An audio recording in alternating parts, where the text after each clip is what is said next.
that ball any harder and on target than Montana did that time. Well, he had plenty of zip, and I'll tell you, the run that he made on third down was the one that set it up.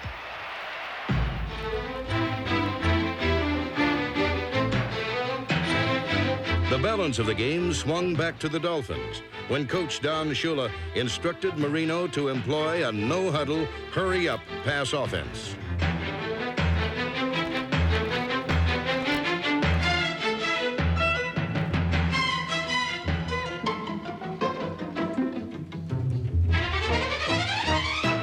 Caught with their run-oriented defense on the field, and without the time to send in their pass defense specialists, the 49ers were vulnerable to Miami's quick striking air attack.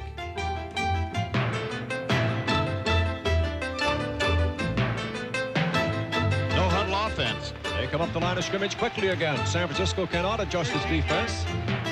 Marino ready. He fires out the left side. Caught on the run that time by the tight end Johnson. Past the Marino's 21-yard pass to tight end Dan Johnson was the key play in this drive. And it succeeded because Johnson beat linebacker Dan Buns, who is not usually in the game on passing situations, and man-to-man coverage is not his strong point.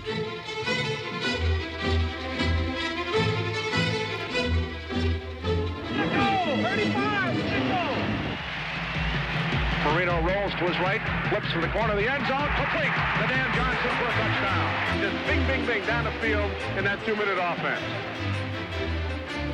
Dan Marino had completed 9 of 10 passes for 103 yards, and his touchdown toss to Johnson gave Miami a 10-7 lead. But this first period turned out to be nothing more than an illusion, teasing people into believing that Dan Marino was his usual unstoppable self.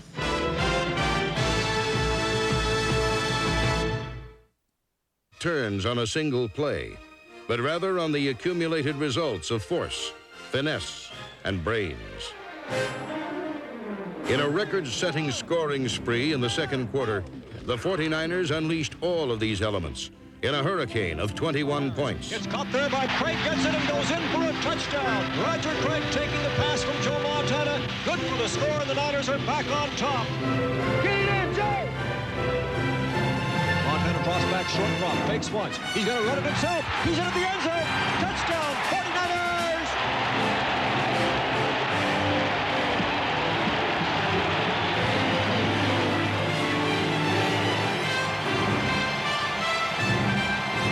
It's a handoff given to Craig. Craig batters his way to the goal line. He goes in for a 49er touchdown.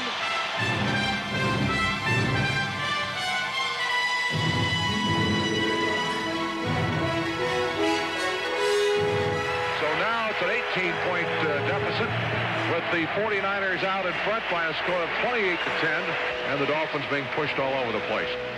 The genesis of all 3 touchdown drives was Bill Walsh's plan to attack Miami's inexperienced inside linebackers. And throughout the second quarter, he exploited their inability to cover his elusive running backs. Roger Craig, number 33, caught 8 passes for 82 yards in Super Bowl 19, most of them at the expense of number 53, rookie linebacker Jay Brophy.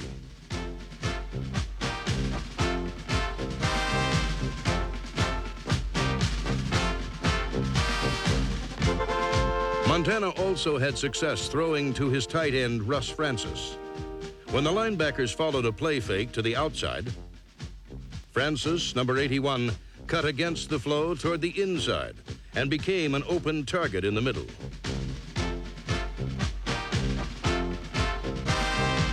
Another clever play designed to confuse Miami's linebackers called for the backs and the guards to pull out in opposite directions. When the linebackers split to cover the backs, Francis had an open route through the middle.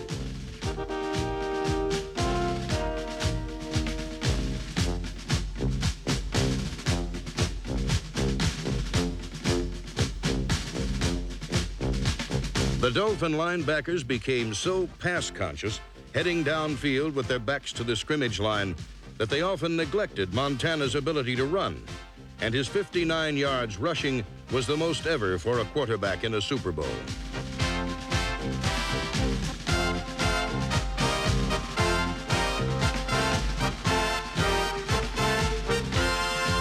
49ers' success was not only a triumph of tactics, but also a tribute to the talent in their offensive line.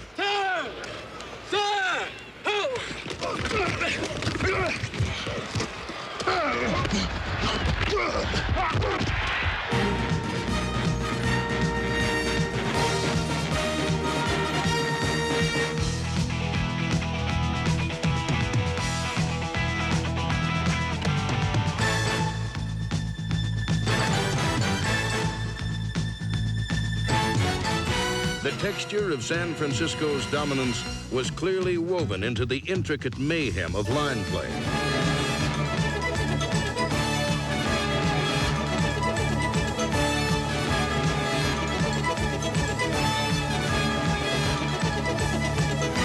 In the second quarter, the Dolphin defense, which had struggled all year, was suddenly pried apart by the 49ers, and points poured through on all sides.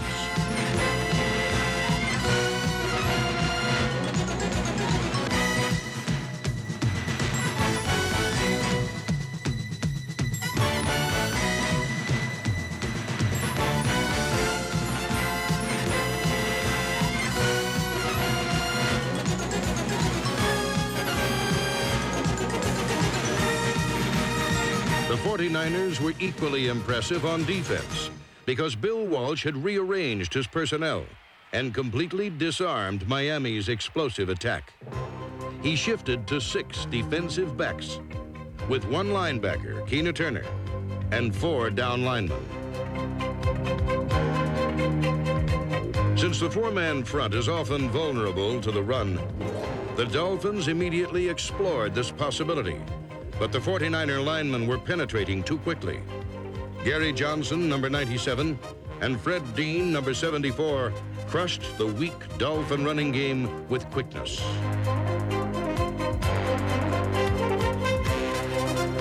The 49ers' revised defense exposed the Dolphins as a one-dimensional team, and then proceeded to destroy that dimension.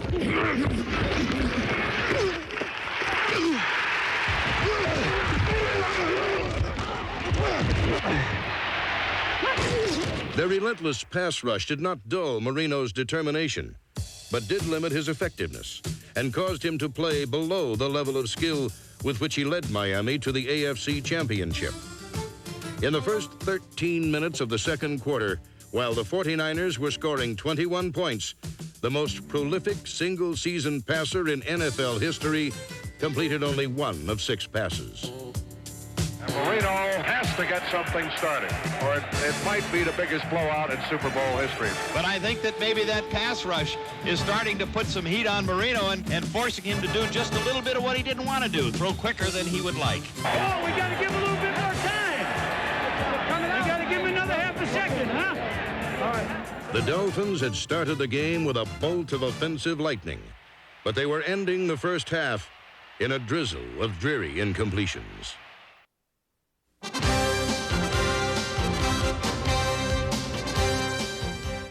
You know, with most of the first half completed, the 49ers were doing what other NFL teams had found impossible in 1984. They were shutting down Dan Marino. And this was the same man who appeared unstoppable while setting records for pass completions, passing yardage, and touchdown passes in just his second NFL season. But the 49er defense was geared toward shutting down the pass, knowing full well that the Dolphins didn't possess the type of running game that could balance out their offense. On the other hand, the 49ers could turn to a number of offensive weapons other than Joe Montana, and they did so with a playbook filled with innovations.